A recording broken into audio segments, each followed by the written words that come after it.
The man Jedediah Stone had come to Sentinel, Nevada to forget was the very man he was about to become again. He stood in the oppressive summer heat of 1878, the dust a fine red powder on his worn boots, and watched a future being sold for scrap. The auction wasn't for cattle or land claims, the usual fare in a town clinging to the edge of the newly laid railroad tracks. It was for people, or rather, one person. She stood on a freight wagon bed, small and still, in a gray silk dress that was torn at the shoulder and smudged with grime. Her black hair was pulled back severely, and her hands were bound in front of her with a rough piece of twine. She couldn't have been more than 18. Franklin Croft, the man who owned the freight company, the saloon, and half the town's political will, was conducting the proceedings himself. He wasn't using an auctioneer's gavel, just the force of his smooth, reasonable voice. "This is not a sale of flesh," Croft announced to the assembled crowd of railroad workers and prospectors, his tone suggesting he was clarifying a point of civic interest. "This is a transfer of contract, a debt to be paid. This girl May came here under my sponsorship. The cost of her passage, her lodging, her sustenance, it is a considerable sum, a sum her labor has yet to satisfy." Jed had seen this before. Men like Croft twisted the law into a lasso, tightening it around anyone too poor or too foreign to fight back. He'd seen it in mining camps in California and railroad towns clear to Utah. His intention had been to pass through Sentinel, pick up supplies, and continue to the small piece of land he'd filed a claim on, a place where the only voice he had to hear was his own. He was done with other people's trouble. But his eyes kept returning to the girl. She wasn't weeping or pleading. She stood with a stillness that was louder than any scream. Her gaze was fixed on the horizon, past the dusty street and the clapboard buildings, as if she could see the place she was supposed to be and was simply waiting for the world to correct its mistake. "We will start the bidding for her indenture at $50, Croft said, a magnanimous smile on his face. "A bargain for a strong worker, obedient and quiet." A few men shuffled their feet. $50 was a month's wages for most of them, a fortune for others. Jed felt the weight of the coins in his own pocket. He had $63 and some change, meant to last him until he could get a crop in the ground. It was every cent he had. Using it would be an act of profound foolishness. He could feel the familiar, unwelcome heat rising in his chest, the old instinct that had cost him everything twice before. He turned to leave. He made it 3 steps. Then he heard a low bid from the back. "50." Another man, emboldened, called out, "55." Jed stopped. He closed his eyes against the glare of the sun. He thought of his quiet plot of land, the silence he craved. Then he saw her face again in his mind, that unnerving calm. It wasn't the look of someone defeated. It was the look of someone waiting for a fire to burn itself out. He knew, with a certainty that settled deep in his bones, that if he walked away, he would never find the peace he was looking for. It would be just another ghost to follow him. He turned back around, his shoulders set. He pushed his way through the small crowd until he stood at the front. Croft's eyes met his, a flicker of annoyance in their depths. Croft knew who he was. Jed had a reputation that followed him like a stray dog, one he'd been trying to outrun for 5 years. $70, Jed said, his voice rough from disuse. The crowd went silent. The bidding had been expected to climb in $5 increments. Jed's bid was a challenge. Croft's smile tightened. "Well, Mr. Stone, a surprise to see you taking an interest in local commerce. Do you have $70, or are you simply practicing your numbers?" Jed pulled the worn leather pouch from his belt and emptied the contents into his palm. Gold eagles and silver dollars gleamed in the sun. He counted out $70 and held it up. "The bid is 70. For the first time, the girl on the wagon looked down. Her eyes, dark and unreadable, met his for a brief moment. There was no gratitude in them, no fear, just a quiet, assessing curiosity. It was as if she were measuring him for a coffin. Croft was not a man to be publicly challenged.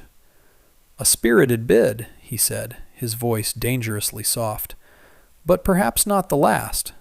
Do I hear 80?" A heavy silence descended. No one would bid against Jedediah Stone, not when he had that look on his face. And no one wanted to be on the wrong side of Franklin Croft.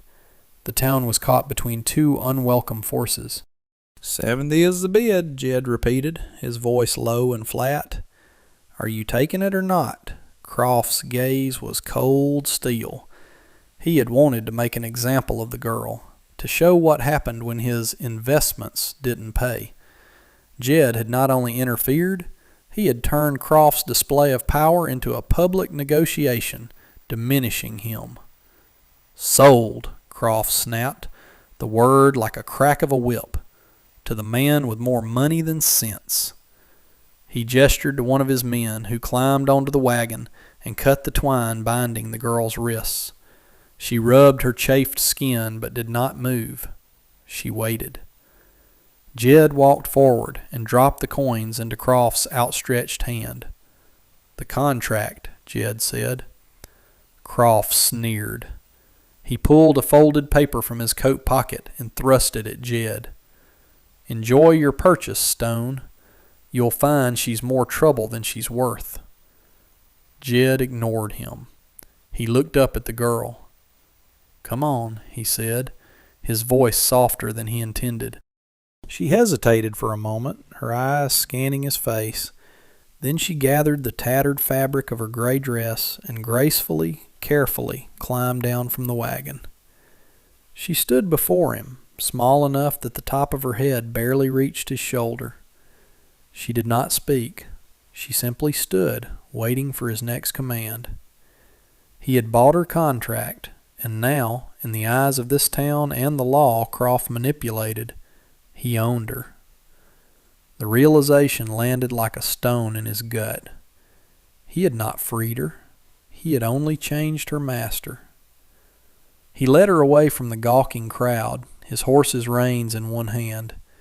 He was aware of her light footsteps behind him, the soft whisper of worn silk. He didn't know her name beyond the one Croft had used. He didn't know a word of her language. He had just spent his entire fortune on a problem with no clear solution, and the most powerful man in town now considered him an enemy. As they reached the edge of town, where the dusty street gave way to open scrubland, Jed stopped and turned to her. He held out the contract Croft had given him. He fumbled for the match tin in his pocket, struck one, and held the flame to the corner of the paper. It caught, curling into black ash. He held it until the heat licked his fingertips, then dropped the last burning piece to the ground and crushed it under his heel. She watched the paper burn, her expression unreadable. Then she looked up at him, and for the first time he saw something other than stoic calm in her eyes. It was a question, a deep and complicated question that he had no way of answering. What he found in the street that day was not what he had imagined. He had thought he was buying a person's freedom. Instead, he had bought a future he could not comprehend for a woman whose silence was more profound than any desert. The road out of Sentinel was a long, hot ribbon of dust. Jed walked, leading his horse, a sturdy buckskin named Buck. May followed a few paces behind, her step still light and measured despite the heat. The silence between them was thick, broken only by the plod of hooves and the buzz of insects in the sagebrush. Jed was acutely aware of her presence, a small gray shadow at the edge of his vision. He had acted on an impulse he didn't fully understand, and now the consequences were walking behind him. His plan, such as it was to get to his claim and figure things out from there. Maybe there was a settlement with a Chinese community further west, a place he could take her where she might find someone who understood her. But that was days away, and they had $13 and some change between them. That evening they made a dry camp in the shelter of some low mesas. Jed unsaddled Buck and started a small fire with greasewood branches. He took out his meager supplies, a strip of jerky, a handful of hardtack, and his canteen. He offered some to May. She accepted it with a slight bow of her head, her movements economical and precise. She ate slowly, her gaze distant. "My name is Jedediah," he said, pointing to his chest. "Jed." She watched his lips, then looked at him, her dark eyes showing no sign of comprehension. He tried again, pointing to her. "May?" She gave a single sharp nod. It was the first voluntary communication she had offered. He felt a ridiculous surge of progress. He had learned her name. As darkness fell, the desert grew cold. Jed laid out his bedroll near the fire. He had only one. He looked at May, who sat with her back against a rock, her arms wrapped around her knees. The tattered silk dress offered little protection against the chill. Without a word, he took his woolen blanket from the bedroll, walked over, and draped it around her shoulders. She stiffened at his approach, but didn't pull away. She looked down at the heavy wool, then up at him. The question was back in her eyes. He simply nodded and retreated to the fire, leaving her with the blanket. He settled down for the night with only his saddle blanket for warmth, telling himself it was a warm night anyway. He lay awake for a long time, watching the stars and listening to the vast, empty silence of the Nevada Territory.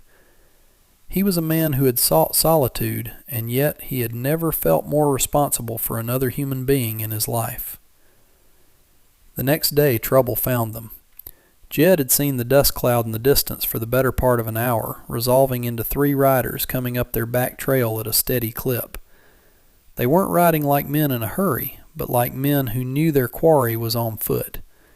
He knew, with a sinking certainty, who they were. Franklin Croft was not the sort of man to let an insult go unanswered. He didn't want May back. He wanted to teach Jed a lesson. Jed led him off the main trail, into a narrow, rocky arroyo that offered some cover. "Stay here," he said to May, pushing her gently behind a large boulder. He didn't know if she understood the words, but the urgency in his tone was clear. She pressed herself against the rock, her face pale, but her eyes steady. He drew his Colt, the weight of it familiar and unwelcome in his hand. He checked the load. He hadn't wanted to do this again. He'd hoped this part of his life was over. He crouched behind another rock, the sun beating down on his neck, and waited. The riders entered the arroyo, slowing their horses to a walk as they navigated the uneven ground. They were Croft's men, brutish freight haulers who moonlighted as enforcers. "Stone!" the leader called out, his voice echoing off the canyon walls. "Mr. Croft just wants to talk. No need for this to get ugly." Jed remained silent. Talk was the last thing on their minds. He saw the glint of a rifle barrel in one man's saddle scabbard. "He's in here somewhere," another one muttered. "Find the girl first. That'll bring him out." At the mention of the girl, a cold anger settled over Jed. He rose slightly from his cover. "That's far enough," he called out, his voice even. "Turn around and ride back to whatever hole you crawled out of." The men grinned, spotting him. The leader's hand drifted toward his pistol. "Now, Stone, we can do this easy, or we can do this hard. Mr. Croft feels you've taken something that belongs to him. He's willing to overlook the $70 if you just give back the property." "She's not property," Jed said, the words tasting like iron. "That ain't for you to decide," the man sneered, and his hand moved. It was over in seconds. Jed was faster. His first shot took the leader in the shoulder, sending him tumbling from his horse. The second shot kicked up dirt in front of the second rider's horse, making it rear and throw its rider. The third man, seeing his companions downed, hesitated for a fatal second. Jed didn't shoot to kill. He put a bullet through the man's hat, sending it spinning into the air. "The next one won't miss," Jed said, his voice deadly calm.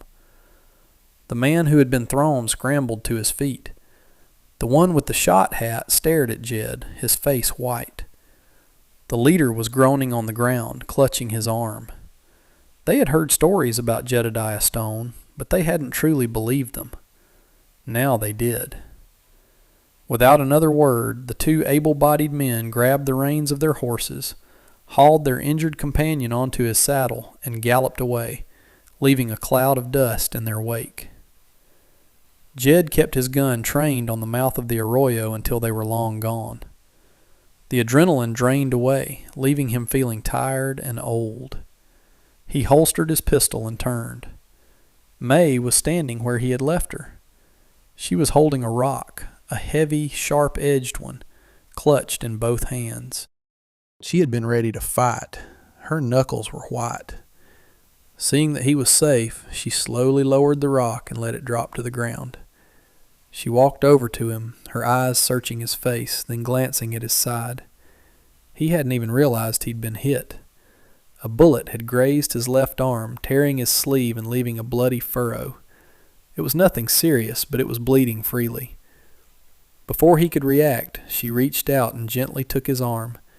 She examined the wound with a clinical detachment, then looked around the arroyo. Her eyes settled on a dusty-looking plant with broad, gray-green leaves. She went to it, pulled off a few leaves, and brought them back. She crushed them in her palm, mixing them with a little water from his canteen to make a green paste. With surprising confidence, she began to clean the wound with a strip of cloth torn from the hem of her own dress, then applied the poultice. The paste stung for a moment, then a cooling numbness spread through his arm. He watched her, mesmerized by the efficiency of her small, steady hands. "What is that?" he asked, knowing she wouldn't answer. She finished her work, wrapping the wound with another strip of cloth, her knot firm and secure. When she was done, she looked up at him. She reached into a small hidden pocket in her dress and pulled out a small folded pouch made of silk. She held it out to him. He hesitated, then took it. It was surprisingly heavy. He unfolded it carefully. Inside wasn't money or a keepsake. It was a thin ledger book, its cover filled with columns of Chinese characters. On the last few pages, however, the writing changed. It was a mix of Chinese characters and crudely written English words and numbers, names, dates, and dollar amounts. He recognized one of the names, Sentinel, and next to it, figures that were far too large to be for simple freight hauling. He looked at her, a question in his eyes. She met his gaze and tapped the book, then pointed back in the direction of the town. Then she drew a line in the dust with her finger, a long, snaking line like a railroad track. She pointed to the book again, then made a gesture of something being hidden, of smuggling. He understood. This wasn't just a work contract Croft had been holding over her. She knew something. She had proof. Croft hadn't sent those men just because of a public insult. He had sent them to silence a witness. And now, by helping her, Jed had painted a target on both of their backs. The fight in the arroyo wasn't the end of their trouble. It was just the beginning. They traveled for 2 more days, pushing west, away from Croft's reach. The incident in the arroyo had changed something between them. The space that had been filled with awkward silence was now occupied by a shared, unspoken understanding. They were no longer just a man and the woman he had bought. They were partners in a dangerous predicament. Jed found himself watching her constantly. He watched the way she moved, with a dancer's grace, even on the rocky terrain. He watched her hands as she tended to his arm each evening, her touch gentle but firm. He saw the intelligence in her eyes as she observed everything, from the position of the sun to the tracks of animals in the dust. She had survived by being quiet and watchful, and he was beginning to realize the depth of the strength that lay beneath her silent exterior. One evening, sitting by the fire, he took out a piece of charcoal and began to sketch a map in the dirt, showing her the route to his claim. He pointed to a spot. "Home," he said. He wasn't sure why he called it that. It was just a patch of dirt with a half-built dugout shelter. She studied his map, then took the piece of charcoal from him. Next to his drawing of a crude shelter, she drew a square. Inside the square, she drew lines.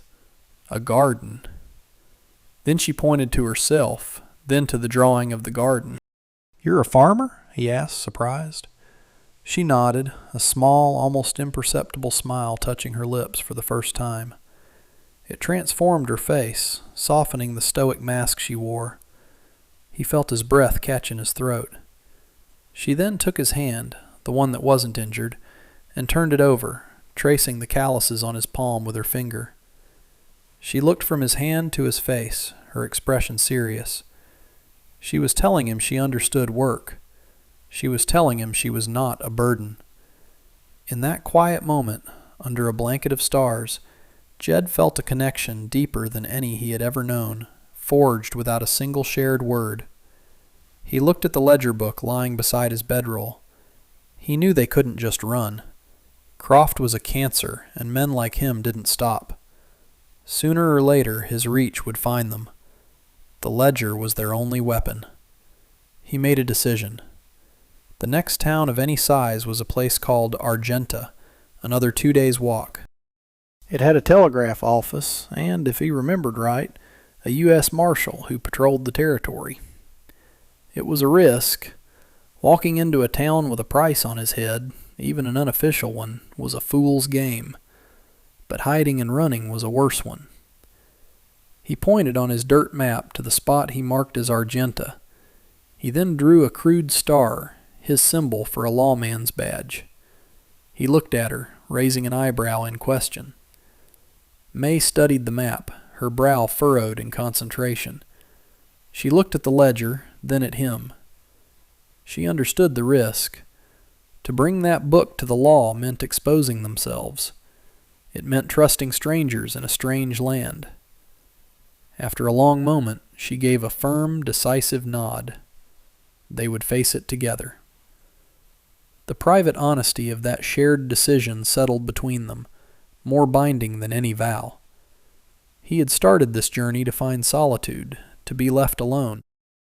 But now, the thought of facing the future without the quiet, resilient woman beside him felt like a different, more profound kind of loneliness. He had saved her from the auction block, but he was beginning to suspect that she was the one saving him. They arrived in Argenta on foot, dusty and exhausted.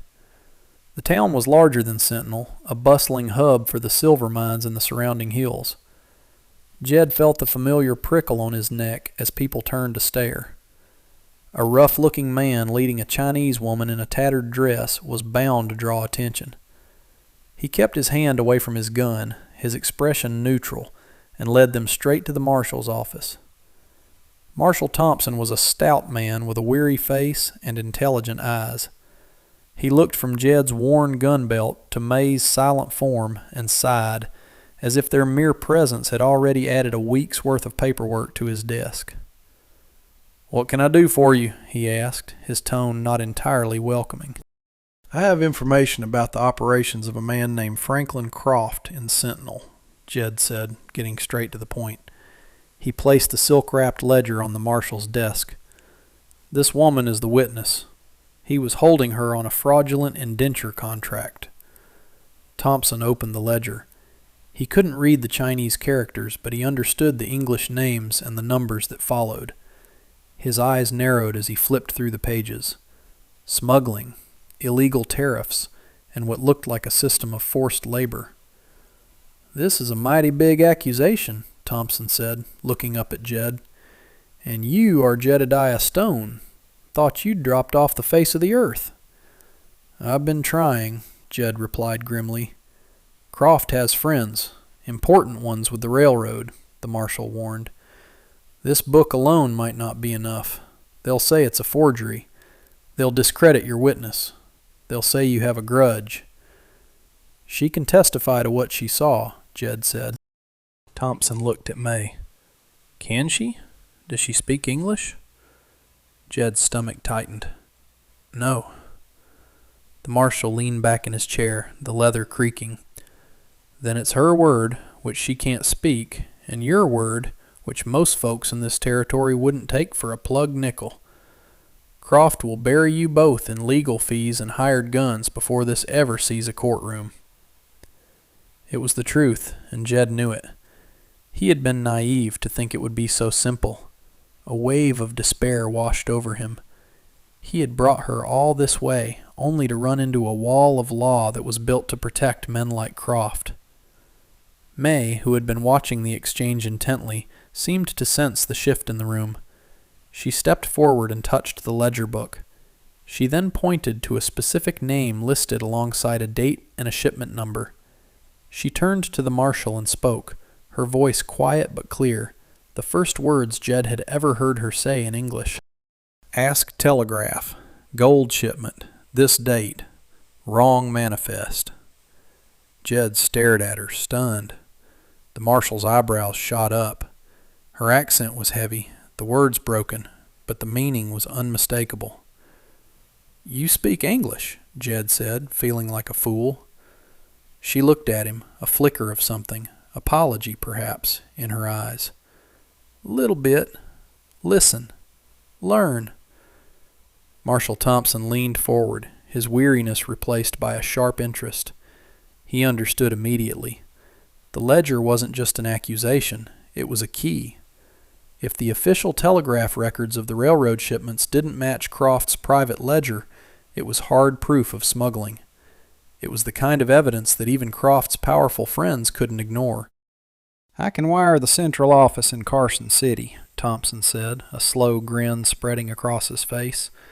"If those numbers don't match, Mr. Croft is going to have some very serious questions to answer." He looked from the book to May, a newfound respect in his eyes. "You're a brave woman." She simply bowed her head. A weight lifted from Jed's shoulders, replaced by a dizzying mix of relief and wonder. She had been holding this back, waiting for the right moment, the right person to trust. She hadn't been silent because she couldn't speak. She had been silent because it was the only safe way to be. Their victory was short-lived. As Marshal Thompson prepared to send the telegraph, his deputy burst in. "Marshal, there's a man here from the Territorial Bank. He's got a warrant for the seizure of a homesteader's claim. Says the filing fee was paid with counterfeit script." He handed a paper to Thompson. "The name on the claim is Jedediah Stone." Jed went cold. Croft. It had to be. He had paid the filing fee in Sentinel with money he'd earned working a cattle drive. Croft must have swapped the good bills for fake ones at the land office, a piece of revenge he'd put in motion the moment Jed had left town. It was a vicious, brilliant move. The ledger could ruin Croft, but in the meantime, Croft could take the one thing Jed had left, his land, his future. Jed looked at May. He had promised her a home, a garden. Now it was about to be stripped away before they ever set foot on it. He had a choice. He could run, take May and disappear again, leaving the marshal to fight Croft alone. Or he could stay, fight a legal battle he couldn't win, and likely end up in a territorial prison. The cost of doing the right thing was suddenly impossibly high. 6 months later, the autumn sun warmed the porch of the small dugout cabin. The air was crisp with the smell of pine and curing earth. Jedediah Stone sat on the top step mending a piece of tack, the leatherwork familiar and soothing in his hands. He looked out over his land. A neat square of tilled earth was filled with the hardy greens and root vegetables May had planted, thriving in the cool weather. A sturdy corral held Buck and a new mule. The cabin was small but solid, with a stone chimney that now trailed a thin ribbon of smoke into the clear blue sky. It was home. Marshal Thompson's telegraph had worked. The discrepancies in the shipping manifests were undeniable, and with the railroad's own officials now investigating, Croft's empire had crumbled. He had tried to fight, but the ledger, combined with testimony from other Chinese workers May had identified who were emboldened to speak, had sealed his fate. He was awaiting trial in a federal court, his power broken. The charge against Jed had been a thornier problem. The counterfeit script was real, and the bank's claim was legal. He had been facing the loss of everything, but May had surprised him again. During the weeks they had waited in Argenta for the legal machinery to turn, she revealed she had hidden away a small amount of gold, a tiny inheritance from her family she had managed to keep secret from Croft. It wasn't much, but it was just enough to pay the claim fee again, this time with solid currency. She had saved him, just as he had saved her. She came out of the cabin, wiping her hands on an apron. She no longer wore the tattered gray silk. It had been burned, a final ritual of letting go. Now she wore a simple calico dress she had sewn herself. She carried 2 steaming mugs of tea. She handed one to him and sat on the step beside him. For a few minutes they sat in comfortable silence, watching the sun sink toward the mountains. Her English was better now. They spent the evenings with him teaching her words and her teaching him the names of the plants she grew. They had built a language of their own, a mix of his simple words and her patient gestures.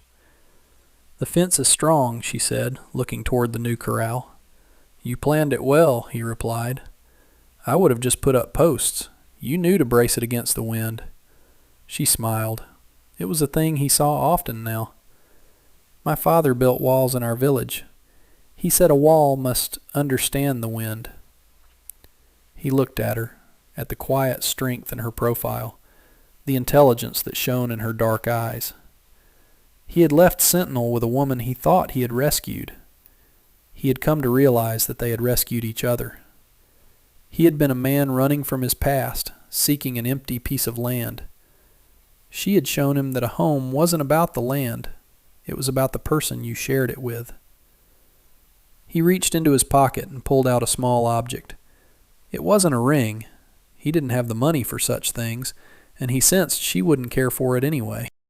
It was a simple silver locket he had bought from a traveling peddler. He held it out to her. "For you," he said. She took it, her fingers brushing his. She opened it. It was empty. She looked at him, a question in her eyes. "So you can put whatever you want inside," he explained. "A picture, a pressed flower, a new memory." She looked at the empty locket, then at him, and her eyes shone with a light that had nothing to do with the setting sun.